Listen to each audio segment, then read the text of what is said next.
Akbar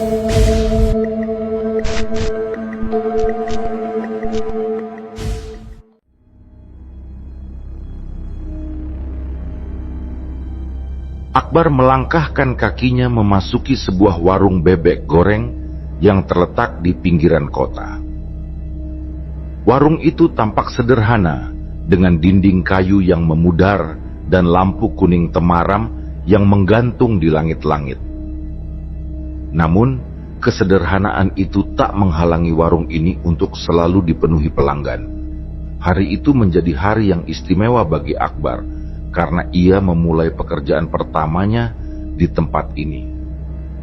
Udara di dalam warung dipenuhi aroma khas bawang goreng dan rempah-rempah yang bercampur dengan wangi asap panggangan.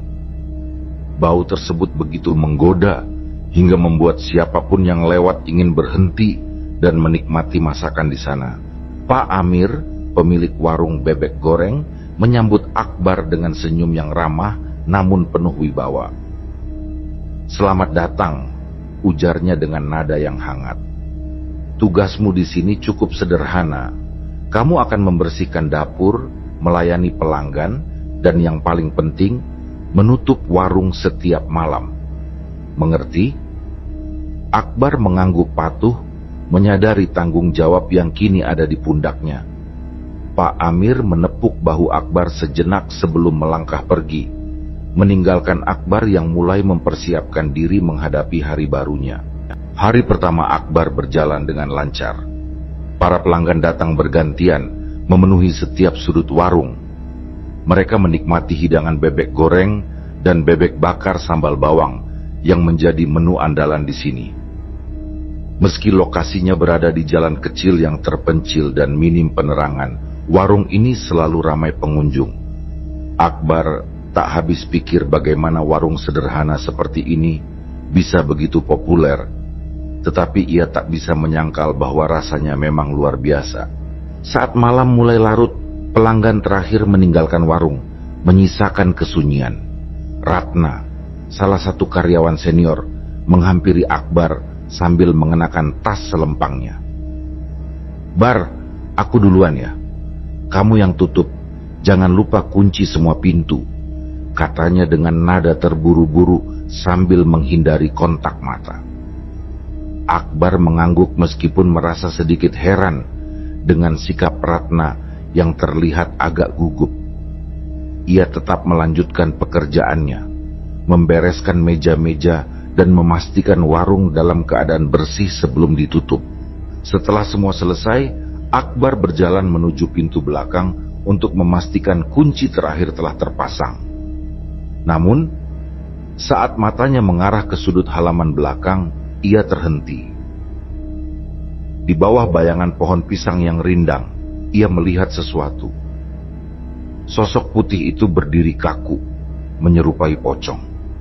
Kain kafannya tampak lusuh, dengan warna yang mulai memudar, dan sosok itu seperti memandang langsung ke arah warung, tanpa bergerak sedikit pun. Jantung Akbar berdegup kencang, begitu keras hingga ia merasa seolah-olah bisa mendengarnya. Ia mengedipkan mata beberapa kali, berharap apa yang dilihatnya hanyalah ilusi. Namun, bayangan itu tetap di sana, tetap bergeming. Mungkin cuma kain yang tersangkut pohon, gumamnya dengan suara pelan, mencoba meyakinkan diri sendiri. Dengan tangan gemetar, ia segera mengunci pintu belakang dan bergegas masuk ke dalam. Sepanjang perjalanan pulang, pikirannya dipenuhi bayangan sosok yang dilihatnya. Apakah itu benar-benar pocong, atau hanya imajinasi yang dipicu oleh malam yang gelap? Meski berusaha mengabaikan kejadian tersebut, perasaan tidak nyaman mulai menyelimuti dirinya. Ia tak menyangka bahwa itu hanyalah permulaan dari sesuatu yang lebih mencekam. Keesokan paginya, Akbar memulai rutinitasnya seperti biasa. Warung bebek goreng itu kembali dipenuhi pelanggan. Beberapa dari mereka bahkan rela mengantri di luar, menunggu giliran untuk menikmati hidangan yang terkenal lezat. Keberhasilan warung ini membuat Akbar semakin kagum, meski ia tetap menyimpan pertanyaan tentang rahasia yang membuat tempat ini begitu ramai. Di sela waktu istirahatnya, Akbar keluar untuk menghirup udara segar di depan warung. Di sana, ia melihat Pak Mardi, seorang pria tua yang sering mondar-mandir di sekitar warung. Penampilannya selalu sama, dengan pakaian lusuh dan wajah yang tampak menyimpan banyak cerita. Pak Mardi duduk di bangku kayu dekat sebuah warung kecil di seberang jalan. Tubuhnya tampak bersandar malas, sementara jari-jarinya menggulung rokok linting yang hampir habis. Asap tipis mengepul dari rokok itu. Tatapan matanya tajam, penuh kehati-hatian, seperti tengah memerhatikan sesuatu yang hanya ia pahami. "Kamu kerja di warung itu ya?" tanyanya tiba-tiba, suaranya serak namun terdengar tegas. Akbar mengangguk pelan.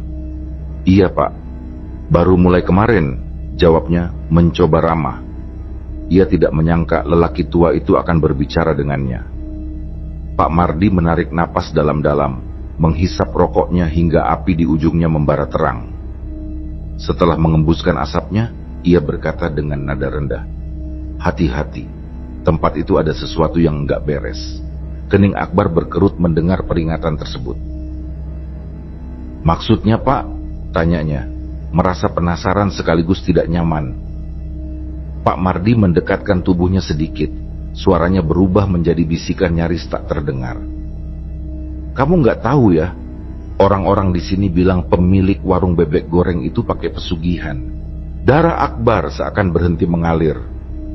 Ucapan lelaki tua itu seperti pisau yang menusuk pikirannya. Ia teringat penampakan di halaman belakang yang dilihatnya tadi malam. Sosok putih menyerupai pocong. Namun, ia tidak berani menceritakan hal itu, apalagi kepada orang yang baru dikenalnya. Dengan suara gemetar ia bertanya, "Dari mana Bapak tahu?" Pak Mardi menatap Akbar lama sebelum mengembuskan napas panjang. "Pocong yang kamu lihat kemarin malam, itu mungkin bukan bayangan," katanya. Kali ini dengan nada yang lebih serius. Mata Akbar membelalak. Ia yakin belum menceritakan apapun tentang kejadian malam itu kepada siapapun. "Kok Bapak tahu saya lihat pocong?" tanyanya lirih. Pak Mardi hanya tersenyum tipis, lalu mematikan rokoknya di tanah. Orang-orang yang pernah kerja di sana bilang hal yang sama. Sosok itu selalu muncul di malam hari, terutama kalau sedang sepi. Beberapa dari mereka nggak sanggup bertahan lebih dari seminggu. Ucapnya datar, seolah kejadian itu sudah menjadi rahasia umum di kalangan warga sekitar. Ucapan Pak Mardi membuat perut Akbar terasa melilit. Ia ingin menyangkal, tetapi suara hatinya ragu. "Mungkin itu cuma kebetulan Pak. Lagi pula, warung ini ramai terus kok. Kayaknya nggak ada yang aneh, selain masakannya yang memang enak," jawab Akbar. Meskipun kalimat itu lebih ditujukan untuk meyakinkan dirinya sendiri. Pak Mardi menggeleng perlahan. "Kamu masih muda, uang bisa dicari di tempat lain. Tapi kalau kamu nggak hati-hati, bisa-bisa kamu celaka. Atau malah dijadikan tumbal di sini," katanya sambil menatap Akbar dengan pandangan tajam sebelum akhirnya beranjak pergi. Percakapan itu terus terngiang di kepala Akbar sepanjang hari. Ia mencoba mengalihkan pikirannya dengan pekerjaan, tetapi ucapan Pak Mardi terasa seperti bayangan yang terus mengikuti, semakin nyata setiap kali ia melihat senyum dingin Pak Amir, pemilik warung. Malam itu, ketika pelanggan terakhir meninggalkan warung, suasana mulai terasa mencekam.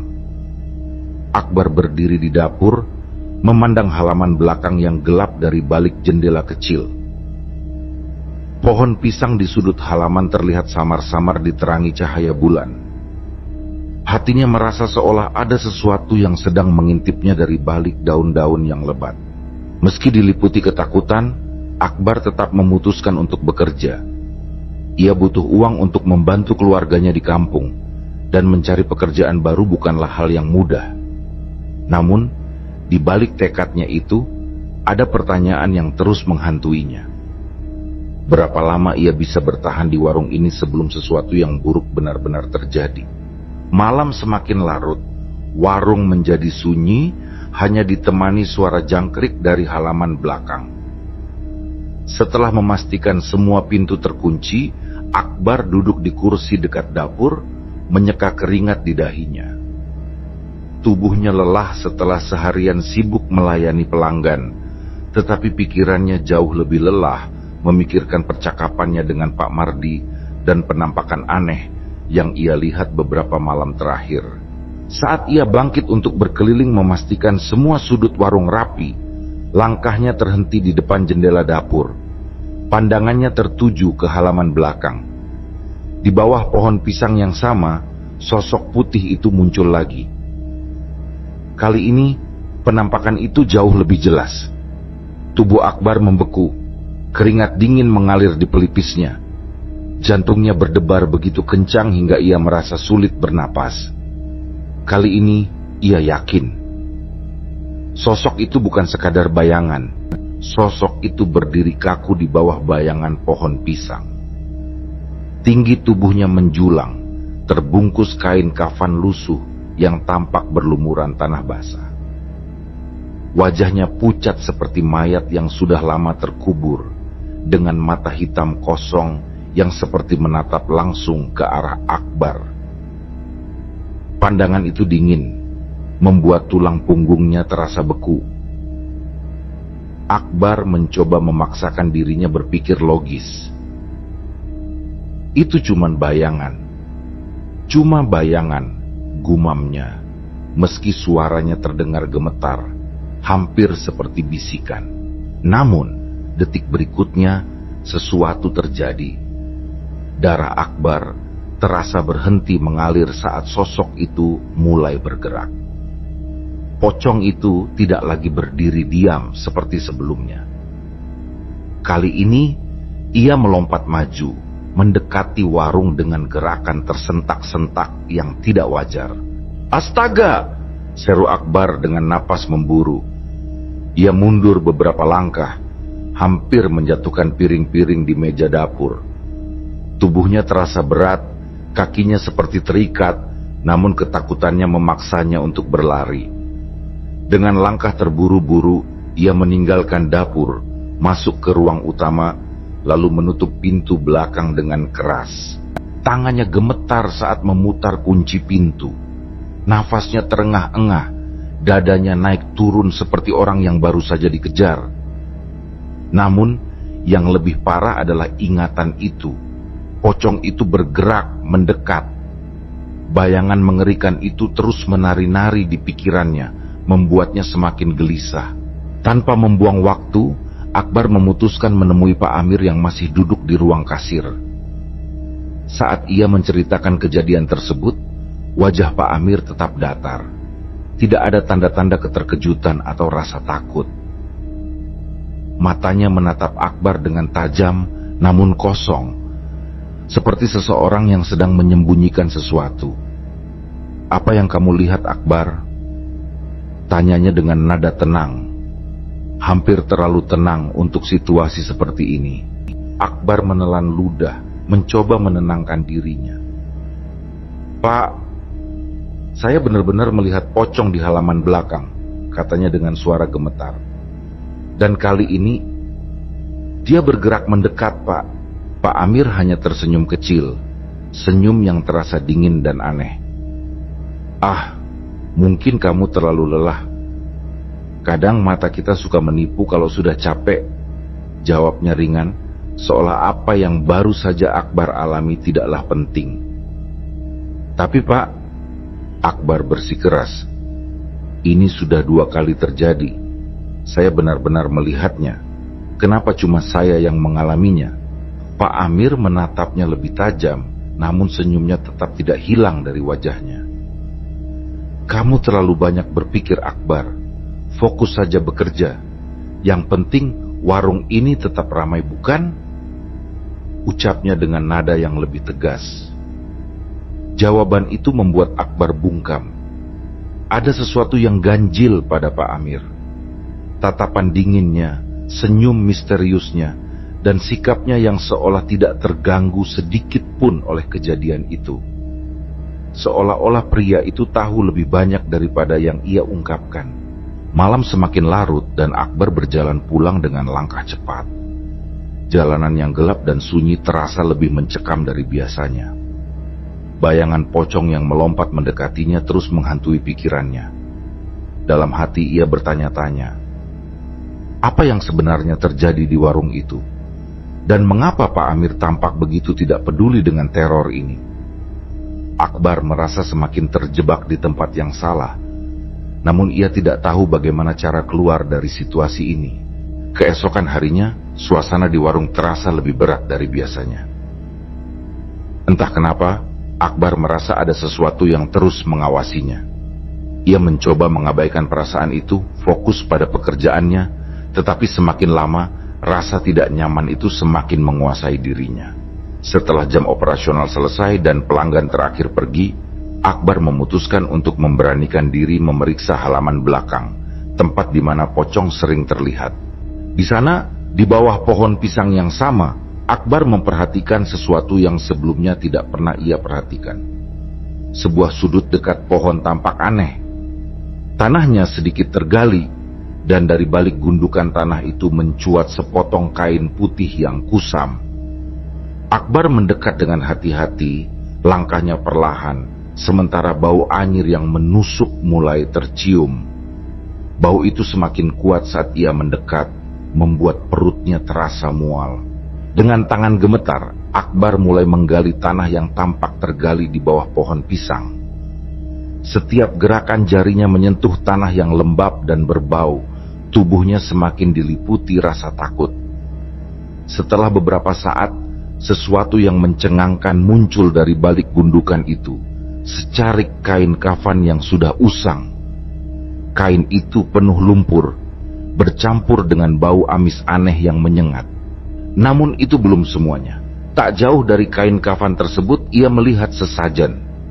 Isinya bunga-bunga layu, kemenyan, dan segumpal kapas yang berwarna merah kecoklatan, menyerupai bercak darah. Akbar terdiam, tubuhnya terasa lemas, seolah-olah segala tenaga telah meninggalkannya. Nafasnya tersengal, dan ia terduduk di tanah untuk beberapa detik, mencoba menenangkan diri. Tapi bau anyir yang menusuk hidung dan pandangan mengerikan itu terlalu kuat untuk diabaikan. Akbar mundur beberapa langkah dengan tangan gemetar hebat, memutuskan untuk meninggalkan tempat itu secepat mungkin. Ia segera berlari kembali ke dapur, mencari seseorang yang bisa diajak berbicara. Di sana, ia menemukan Ratna, rekan kerjanya, sedang membereskan peralatan dapur. "Ratna!" panggil Akbar dengan suara yang hampir bergetar. Ratna menoleh dengan ekspresi terkejut. "Kenapa Mas Akbar? Mukamu pucat banget," tanyanya, menaruh kain lap yang dipegangnya. Akbar menarik napas panjang, berusaha mengendalikan rasa paniknya. "Aku menemukan sesuatu di halaman belakang," katanya. Suaranya masih bergetar. "Kayaknya ada sesajen sama kain kafan. Kamu pernah lihat hal-hal aneh di sini nggak?" Wajah Ratna langsung berubah tegang. Ia terlihat ragu, seperti sedang menimbang-nimbang apakah harus menjawab atau tidak. Setelah beberapa saat, ia menarik kursi dan duduk, tatapannya serius. "Mas Akbar, sebenarnya aku juga pernah mengalami hal aneh di sini," bisiknya. "Tapi aku nggak berani ngomong ke siapa-siapa." Jantung Akbar berdetak kencang. "Maksud kamu, apa yang kamu alami?" Desaknya, matanya memperhatikan Ratna dengan penuh rasa ingin tahu. Ratna memandang ke arah pintu belakang dengan ekspresi waspada, seolah takut ada yang mendengarkan percakapan mereka. Dengan suara pelan, ia mulai bercerita. "Beberapa bulan yang lalu, aku pernah lihat sosok pocong di halaman belakang. Sama seperti yang Mas Akbar ceritakan. Tapi waktu itu, aku pikir cuma bayangan atau halusinasi." "Kenapa kamu nggak cerita?" desak Akbar lagi. Ratna menggeleng pelan. "Aku takut, Mas. Lagi pula, aku butuh pekerjaan ini. Kalau aku cerita, siapa yang mau percaya? Dan Pak Amir itu, dia nggak seperti yang kelihatannya. Ada yang nggak beres sama dia." Ucapan Ratna membuat Akbar semakin curiga. "Kamu tahu sesuatu soal Pak Amir?" tanyanya pelan. Ratna terdiam sejenak, lalu berbicara dengan nada nyaris berbisik. "Aku nggak tahu pasti. Tapi aku pernah dengar cerita dari orang-orang di sekitar sini. Mereka bilang, warung ini dulu nggak seramai sekarang. Baru setelah Pak Amir sering pergi ke dukun di sebuah desa di kaki gunung, warung ini mulai ramai. Dan setiap malam Jumat Kliwon, aku selalu mencium bau kemenyan di dapur." Darah Akbar berdesir. Semua potongan teka-teki mulai tersusun dalam pikirannya. "Kamu nggak pernah tanya langsung ke Pak Amir soal ini?" tanyanya lagi. Ratna menggeleng cepat. "Aku nggak berani. Pak Amir orangnya nggak suka ditanya-tanya soal pribadinya. Kalau kamu nekat, aku yakin bakal ada masalah besar." Malam itu, Akbar merasa semakin yakin bahwa ada sesuatu yang disembunyikan oleh Pak Amir. Kecurigaannya semakin kuat, terutama setelah ia menemukan benda-benda aneh di halaman belakang. Ia tahu ada rahasia kelam di balik kesuksesan warung bebek goreng ini, dan Pak Amir adalah kunci dari semuanya. Namun, Akbar juga sadar bahwa semakin jauh ia menggali rahasia ini, semakin besar risiko yang harus ia hadapi. Tapi satu hal yang pasti, ia tidak bisa lagi mengabaikan teror yang terus menghantuinya. Hari pun terus berlalu, dan suasana warung terasa lebih sunyi dari biasanya. Hanya suara jangkrik dari luar yang terdengar samar, menciptakan keheningan yang terasa janggal. Malam itu, Akbar sibuk membereskan dapur. Tiba-tiba, telinganya menangkap suara aneh dari arah gudang belakang. Suara yang terdengar seperti sesuatu diseret di atas lantai kayu, bercampur dengan gemerisik kain yang terseret. Ia menghentikan gerakannya, menoleh ke arah sumber suara, dan seketika jantungnya berdebar lebih cepat. Gudang belakang adalah tempat yang jarang sekali dimasuki. Biasanya hanya Pak Amir yang memegang kunci dan memastikan tidak ada yang mendekat. Tapi malam itu, pintu gudang terlihat sedikit terbuka, menampilkan celah gelap yang seperti mengundang rasa penasaran sekaligus ketakutan. Akbar menelan ludah. Tangannya yang gemetar meraih senter kecil yang ia temukan di meja, lalu melangkah perlahan mendekati gudang. "Siapa di sana?"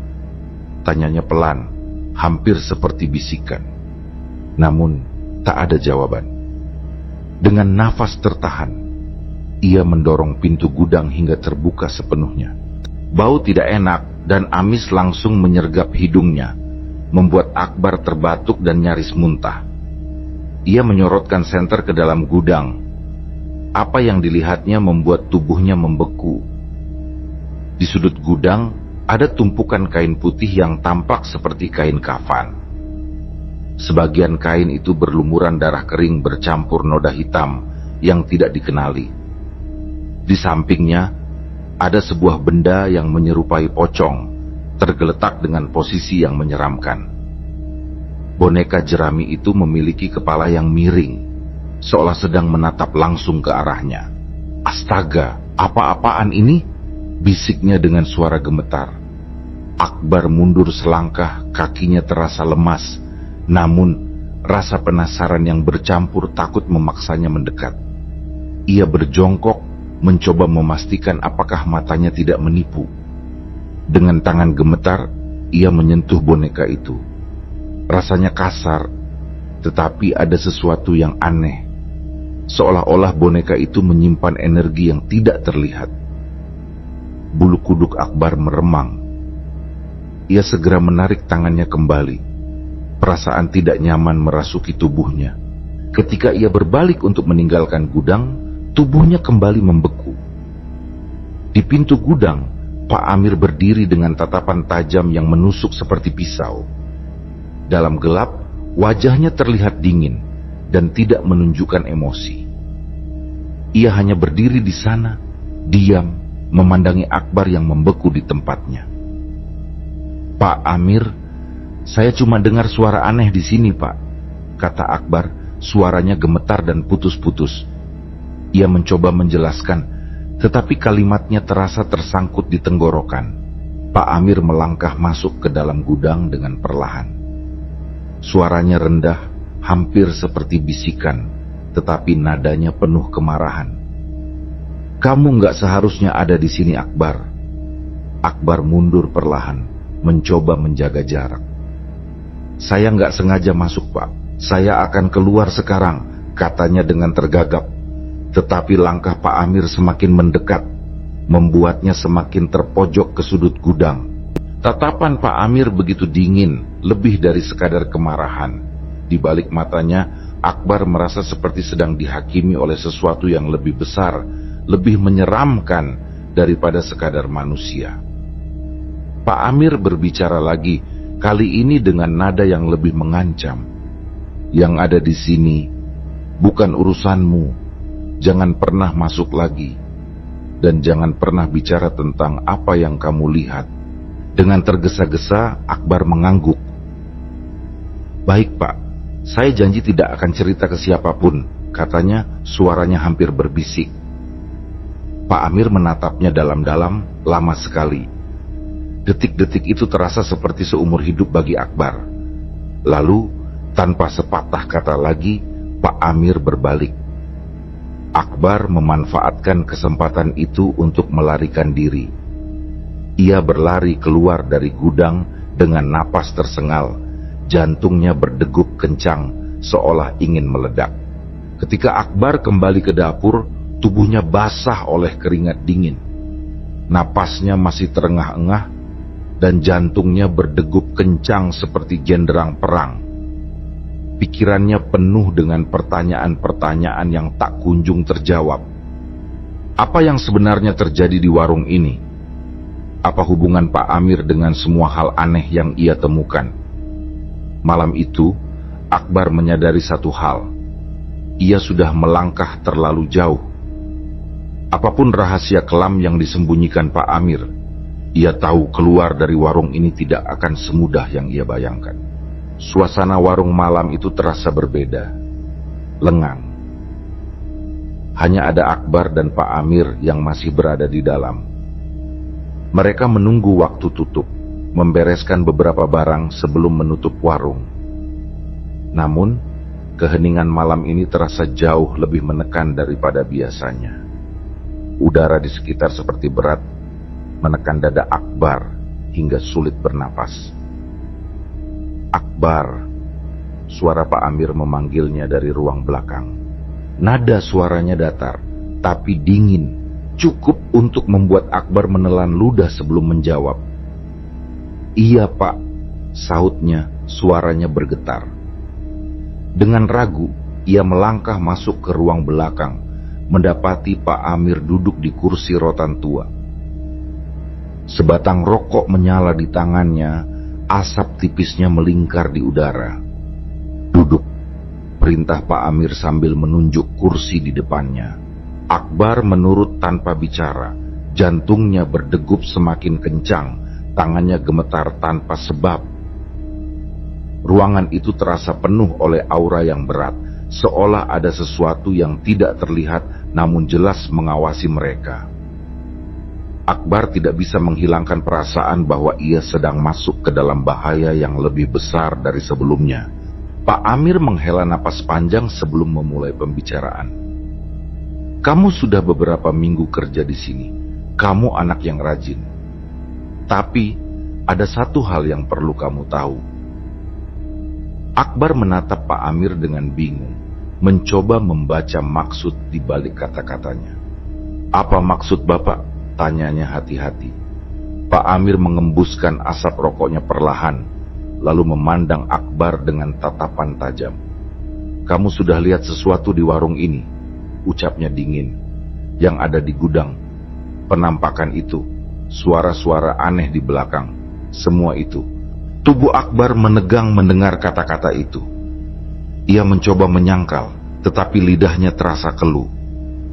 Pak Amir melanjutkan, kali ini dengan suara rendah dan berbisik. "Apa yang kamu lihat bukan kebetulan. Saya memang melakukan sesuatu untuk menjaga warung ini tetap berjalan. Pesugihan, kata itu bergema di kepala Akbar, membuat pikirannya berputar. Pesugihan. Semua keanehan yang ia alami mulai terasa masuk akal. Penampakan pocong, sesajen, kain kafan, boneka jerami, semua itu kini memiliki penjelasannya. Kenapa, Pak? Kenapa harus pakai cara itu? Tanya Akbar dengan suara gemetar. Pak Amir mengembuskan asap rokoknya lagi, kali ini lebih panjang. Matanya terlihat lelah, tetapi tidak kehilangan ketajamannya. Warung bebek goreng ini tidak akan seramai sekarang kalau saya tidak melakukan itu. Saingan di luar sana banyak, dan semua orang butuh uang untuk bertahan hidup. Tapi ini salah, Pak, kata Akbar, mencoba melawan rasa takutnya. Apa Bapak tidak takut dengan akibatnya? Pak Amir tersenyum tipis, senyum yang sama sekali tidak menenangkan. Ya, semua ada pengorbanan. Tapi kau juga perlu tahu, katanya sambil mendekatkan tubuhnya ke arah Akbar. Campur tangan dalam urusan saya ini bisa jadi berbahaya. Akbar terdiam, tubuhnya menegang. Pak Amir menatapnya lebih tajam, suaranya menjadi lebih rendah, hampir seperti bisikan, tetapi nadanya penuh ancaman. Kalau kamu pintar, kamu diam saja. Jangan bawa ini keluar. Jangan bicara ke siapapun. Kalau kau berani melawan, sesuatu yang buruk bisa terjadi. Bukan cuma ke kamu, tapi juga ke keluargamu. Ingat itu. Ancaman itu menusuk Akbar seperti pisau dingin yang menembus tulang. Bulu kuduknya meremang, dan ia merasa darahnya seolah berhenti mengalir. Ia hanya bisa mengangguk pelan, terlalu takut untuk membantah atau berkata apapun. Pak Amir menatapnya dalam-dalam, matanya seolah menyelidik sampai ke lubuk hati Akbar. Lalu, tanpa sepatah kata lagi, Pak Amir berbalik, meninggalkan Akbar sendirian di ruangan itu. Akbar duduk terpaku. Tubuhnya terasa lumpuh oleh rasa takut dan gelisah yang semakin menguasai dirinya. Setelah pembicaraan dengan Pak Amir, beban berat seolah menekan dada Akbar setiap saat. Ketakutan mulai merayap, tidak hanya di warung, tetapi juga di luar jam kerja. Setiap kali ia pulang, perasaan diawasi dari kegelapan selalu mengikutinya. Kadang, ia mendengar suara langkah kaki yang samar di belakangnya. Namun, setiap kali ia menoleh, tidak ada siapapun di sana. Malam-malamnya berubah menjadi mimpi buruk. Akbar sering terbangun dengan tubuh basah oleh keringat dingin. Dalam tidurnya, ia memimpikan pocong yang mengejarnya. Wajah pucat dengan mata hitam kosong itu seolah semakin mendekat setiap kali ia berlari. Kadang, ia merasa ada sosok gelap yang mengintip dari sudut kamarnya, membuatnya sulit kembali tidur. Keputusannya untuk tetap bekerja di warung menjadi dilema berat. Di satu sisi, ia butuh uang untuk bertahan hidup. Namun, di sisi lain, rahasia yang kini ia ketahui membuatnya merasa seperti berjalan di atas tali rapuh yang siap putus kapan saja. Ia tahu, warung itu bukan sekadar tempat makan biasa. Pak Amir adalah pria yang menyimpan rahasia gelap, lebih dalam dari yang pernah ia bayangkan. Teror yang Akbar alami semakin menjadi-jadi. Bahkan ketika ia berada di rumah, suara langkah kaki dan bayangan di sudut matanya terus mengganggu. Ditambah lagi, mimpi buruk yang berulang membuatnya merasa seolah-olah tidak ada tempat yang aman. Ia tahu bahwa ini tidak bisa dibiarkan lebih lama. Akbar teringat cerita salah satu warga tentang seorang ustadz bernama Jani, yang dikenal sering membantu orang menghadapi gangguan gaib. Dengan niat bulat, meski hatinya masih dikuasai rasa takut, Akbar memutuskan pergi ke sana setelah jam kerja. Rumah Ustadz Jani sederhana, dengan halaman kecil yang dipenuhi tanaman hijau. Namun, suasananya terasa berbeda. penuh dengan ketenangan yang sulit dijelaskan. Ketika Akbar tiba, seorang pria berusia sekitar 50-an dengan sorot mata yang tenang menyambutnya di pintu. "Silakan masuk," ujar Ustadz Jani dengan senyum ramah, mempersilakan Akbar duduk di ruang tamu. Dengan suara gemetar, Akbar mulai menceritakan segalanya. Dari awal ia bekerja di warung, penampakan pocong yang menghantui, hingga benda-benda aneh yang ia temukan di gudang belakang. Ia juga menceritakan pengakuan Pak Amir tentang pesugihan yang membuatnya merasa semakin terancam. Ustadz Jani mendengarkan dengan seksama, sesekali mengangguk sambil menatap Akbar dengan penuh perhatian. Setelah Akbar selesai bercerita, Ustadz Jani menarik napas panjang. "Dari cerita kamu, saya yakin pocong yang kamu lihat itu bukan sekadar penampakan biasa," ujarnya dengan suara serius. "Itu adalah sosok tumbal." Akbar terkejut, matanya melebar. "Tumbal, maksudnya Pak Ustadz?" Ustadz Jani mengangguk pelan. "Dalam praktik pesugihan, biasanya ada perjanjian antara manusia dan makhluk gaib. Salah satu syaratnya adalah makhluk itu meminta tumbal sebagai balasan atas kekayaan atau kesuksesan yang diberikan. Tumbal itu bisa berupa nyawa manusia atau sosok lain yang dikendalikan, seperti pocong yang kamu lihat." Tubuh Akbar terasa dingin mendengar penjelasan itu.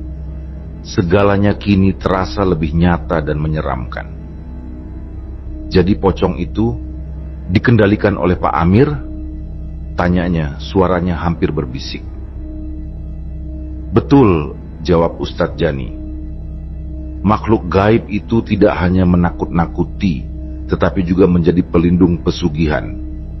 Selama ritualnya masih berlangsung, makhluk itu akan terus ada di sekitar warung." Akbar menelan ludah. Semua potongan teka-teki kini terasa semakin masuk akal. Penampakan pocong, sesajen, bau kemenyan, hingga ancaman dari Pak Amir. Semua itu saling terhubung dalam skenario yang lebih gelap dari yang ia bayangkan. "Apakah ada cara untuk menghentikannya, Pak Ustadz?" tanya Akbar dengan nada putus asa. Matanya menatap Ustadz Jani penuh harap, meski di dalam dirinya ia merasa bahwa jawabannya tidak akan mudah. Ustadz Jani menatap Akbar dalam-dalam, matanya penuh dengan ketegasan dan peringatan. "Tapi menghentikan pesugihan tidak semudah membalikkan telapak tangan," katanya dengan nada serius. "Kita harus memutus perjanjian antara Pak Amir dan makhluk gaib itu. Namun, ada konsekuensi yang harus kamu hadapi." "Konsekuensinya apa, Pak Ustadz?" Akbar bertanya. Suara ragu mulai terdengar meski ia tahu ia tidak bisa mundur sekarang. "Pak Amir pasti akan tahu kalau kita mencoba memutus perjanjian itu. Dia tidak akan tinggal diam," jawab Ustadz Jani sambil menarik napas panjang. "Makhluk gaib itu juga bisa mengamuk karena perjanjian yang sudah berjalan akan diganggu. Kamu harus siap menghadapi serangan, baik dari Pak Amir maupun dari makhluk tersebut." Kata-kata itu membuat Akbar terdiam. Ia merasa seperti berada di persimpangan jalan yang penuh duri. Namun, melanjutkan hidup dalam teror bukanlah pilihan yang bisa ia terima. Dengan keberanian yang perlahan tumbuh dari hatinya, ia mengangguk mantap. "Saya siap, Pak Ustadz," katanya akhirnya. Suaranya terdengar lebih tegas daripada yang ia rasakan. Ustadz Jani tersenyum tipis, mengangguk dengan rasa hormat pada keputusan Akbar. "Baik," katanya lembut. "Kita akan mulai dengan doa dan perlindungan untukmu terlebih dahulu. Setelah itu, kita harus mencari waktu yang tepat untuk memutus ritual pesugihan tersebut." Malam itu Ustadz Jani membimbing Akbar dalam doa dan zikir panjang. Ia memberikan air doa yang telah dirapal dengan ayat-ayat perlindungan untuk diminum oleh Akbar dan disiramkan di sekitar rumahnya. Meski rasa takut masih ada, Akbar merasa sedikit lebih tenang. Ia tahu ini baru awal, tetapi langkah pertama telah ia ambil. Kini ia harus bersiap menghadapi apapun yang akan terjadi, karena kebenaran selalu memiliki pengorbanan yang besar. Malam yang ditentukan akhirnya tiba. Akbar, Ustadz Jani, dan beberapa warga desa yang berani berkumpul di warung untuk melakukan ritual pembebasan. Suasana terasa lebih sunyi dari biasanya, seolah-olah tempat itu sedang menyimpan rahasia besar. Para warga sudah lama merasa resah dengan aura gelap di sekitar warung, sehingga mereka mendukung penuh Akbar dan Ustadz Jani untuk menghilangkan energi negatif yang terus menghantui tempat tersebut. Angin malam berhembus dingin, membawa aroma tanah basah yang menyengat. Langit gelap tanpa bintang menciptakan suasana yang semakin mencekam. Ustadz Jani memulai ritual dengan membacakan doa-doa perlindungan di setiap sudut warung.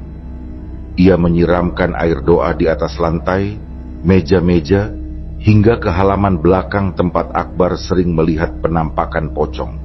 Beberapa warga yang ikut membantu memegang obor, menjaga agar suasana tetap terang meski bayangan-bayangan aneh sesekali tampak melintas di sudut mata mereka. Ketika mereka sampai di gudang belakang, tempat Akbar menemukan kain kafan berlumuran darah dan boneka jerami menyerupai pocong, udara terasa semakin berat. Seolah-olah sesuatu yang tak terlihat sedang menekan mereka dari segala arah. Ustadz Jani berhenti di depan pintu gudang, matanya menatap pintu kayu itu dengan sorot tajam. Ia merapal doa pelan sebelum berkata, "Kita akan mulai dari sini." Dengan gerakan hati-hati, ia membuka pintu gudang. Bau busuk menyengat langsung menyerang hidung mereka, membuat beberapa warga mundur sambil menutup hidung. Di dalam gudang, kain kafan yang sudah kaku oleh darah tergeletak di lantai. Sementara boneka jerami menyerupai pocong duduk dalam posisi menyeramkan, seperti sedang mengawasi mereka. Udara terasa lebih dingin, hampir menusuk tulang. Ustadz Jani melangkah masuk, menancapkan tongkat kecil berbalut kain putih di tengah ruangan. Ia mengangkat kedua tangannya, lalu mulai membaca doa-doa dengan suara lantang. "Ya Allah, hamba mohon bersihkan tempat ini dari segala bentuk kesyirikan dan kejahatan. Ya Allah, hilangkan semua makhluk-makhluk yang tidak Engkau ridhoi dari tempat ini." Serunya dengan penuh keyakinan. Udara di dalam gudang terasa bergetar. Beberapa warga mulai berdoa dalam hati, sementara Akbar berdiri di belakang Ustadz Jani, tubuhnya gemetar. Tiba-tiba, suara gemerisik terdengar dari sudut ruangan. Kain kafan yang tergeletak di lantai mulai bergerak perlahan, seolah ada sesuatu di bawahnya yang mencoba keluar. Boneka jerami yang menyerupai pocong itu jatuh dengan suara keras, membuat salah satu warga berteriak kecil. "Jangan takut!" seru Ustadz Jani. Suaranya tegas dan penuh wibawa. Ia melanjutkan doa-doanya dengan lebih lantang, menyiramkan air doa ke arah kain kafan yang bergerak. Bau menyengat semakin menjadi, dan udara di dalam gudang terasa semakin berat, seperti ada sesuatu yang mencoba melawan. Akbar merasa bulu kuduknya berdiri, tubuhnya dingin oleh keringat, tetapi ia tahu bahwa ini adalah momen penentu. Ia memejamkan mata, ikut berdoa dalam hati, "Ya Allah, lindungilah kami dari segala kejahatan." Namun belum selesai doa dilantunkan, suara langkah berat terdengar dari luar gudang. Semua orang menoleh ke arah pintu, dan di sanalah Pak Amir berdiri, wajahnya dipenuhi amarah. "Apa yang kalian lakukan di sini?" Suaranya menggelegar, memecah keheningan yang mencekam. Ustadz Jani berdiri tegak, menatap Pak Amir dengan tenang, meski suasana di dalam gudang terasa semakin panas. "Kami hanya ingin membersihkan tempat ini dari pengaruh negatif, atas inisiatif warga sekitar dan karyawan Bapak, termasuk Mas Akbar," jawabnya dengan nada dingin namun tegas. Pak Amir melangkah masuk, tatapan tajamnya menyapu setiap orang yang ada di dalam gudang. "Keluar dari sini sekarang, atau kalian akan menyesal," ancamnya, suaranya syarat dengan kemarahan. Ketegangan memuncak, Akbar merasa darahnya berdesir, tetapi ia mencoba berdiri tegak di samping Ustadz Jani. "Pak Amir, ini semua demi kebaikan. Warung ini tidak boleh terus menjadi tempat pesugihan," katanya, berusaha mengumpulkan keberanian.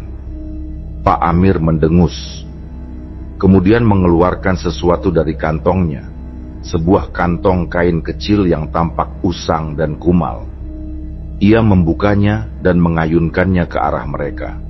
Seketika, angin dingin berhembus kencang, memadamkan sebagian obor. Suara tertawa aneh mulai terdengar, menggema di dalam gudang. Dari sudut gelap ruangan, sesosok pocong muncul perlahan. Tubuhnya menggeliat seperti baru bangkit dari kubur. Kain kafannya lusuh dengan noda kecoklatan dan tanah yang menempel. Sosok itu menatap lurus ke arah Akbar, matanya yang kosong seperti menyimpan kebencian mendalam. "Jangan takut," ujar Ustadz Jani lantang, melanjutkan doa-doanya dengan lebih kuat. Ia meminta semua warga ikut melafalkan doa untuk memperkuat perlindungan. Pocong itu mulai bergerak lebih cepat, melompat dengan gerakan tersentak-sentak ke arah mereka. Salah satu warga nyaris melarikan diri karena ketakutan, tetapi Ustadz Jani berteriak, "Tetap di tempat, jangan beri celah." Pak Amir tertawa sinis, suaranya penuh ejekan.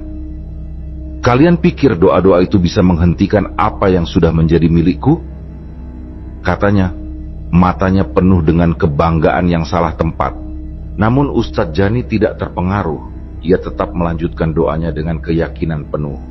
Dengan gerakan cepat, ia mengambil air doa dan menyiramkannya langsung ke arah pocong itu. Sosok menyeramkan itu berhenti seketika. Tubuhnya mulai mengepul seperti terbakar oleh sesuatu yang tak terlihat. Jeritan melengking terdengar, membuat semua orang menutup telinga mereka. Pak Amir tampak panik. Ia mencoba menyerang Ustadz Jani secara fisik, tetapi beberapa warga dengan sigap menahannya. "Pesugihan ini harus dihentikan!" teriak Akbar dengan keberanian yang baru ia temukan di tengah kekacauan. Ustadz Jani mengeluarkan sebuah jimat kecil dari dalam tongkatnya, lalu menancapkannya ke tanah gudang. Ia melafalkan doa terakhir, memohon perlindungan, dan memutus perjanjian gelap yang telah mengikat tempat itu.